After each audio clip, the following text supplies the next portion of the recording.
Normalisht, Siria mbetet e brisht, pasi shteti ka pasur për shkak të luftës vazhdueshme mbi 10 vjeçare me rebelet, ka pasur një krizë të jashtëzakonshme në institucione, por dhe në burime njerëzore. Gjë që kjo reflektohet edhe në vitet në vazhdim. Pra Siria meriton mbështetje,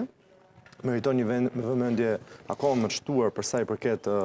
shteteve të NATO-s apo Shtetet Bashkuara të Amerikës, pasi nga presidenti Trump ju bë ftesa kryesore dhe u hoq nga ajo lista që ju thatë me drejt, lista e organizatës terroriste. Për të kaluar tek NATO, ky summit është me shumë vlerë, pasi realisht do të tregojë që vendet e NATO-s nuk janë vetëm në kuadrin e premtimeve, por janë në kuadrin edhe të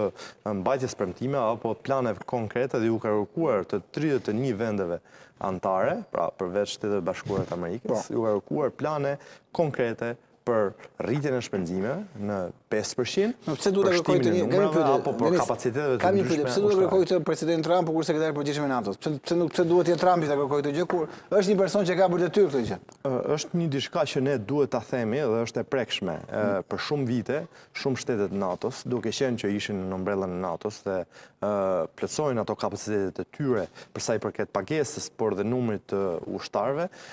mendonin që e kanë të sigurt paqen. Por ja që koha po tregon që paqja nuk është e sigurt dhe nuk mjafton që ti vetëm të kesh ato kapacitete që NATO kërkon dhe ti të paguash atë detyrimin që ka NATO. Por NATO kërkon që ti jesh vazhdimisht të rritësh kapacitetet ushtarake, të rritësh buxhetin për sa i përket mbrojtjes, por edhe të kesh një rol aktiv për sa i përket mbrojtjes fillimisht vendit tënd me shtimin me trupa, por dhe vendeve të tjera. Sot për shembull, dhe këtu do të ndalem, nëse ne mendojmë që NATO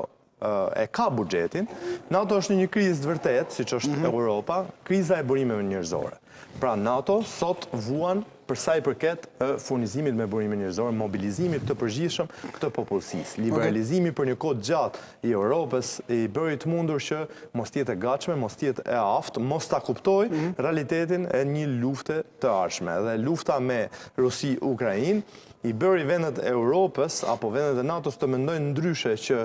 paqja nuk qenë nga gjithmonë e sigurt dhe paqja kërkon një lloj angazhimi, një lloj kontributi nga e gjithë popullsia civile. Dhe sot në Turqi, pse është i rëndësishëm ky summit, pasi Turqia është vendi i dytë me numrin më të madh të trupave për sa i përket kontributit në NATO, por dhe për sa i përket ushtrisë, forcave të armatosura, gëzojnë një lloj reputacioni të jashtëzakonshëm.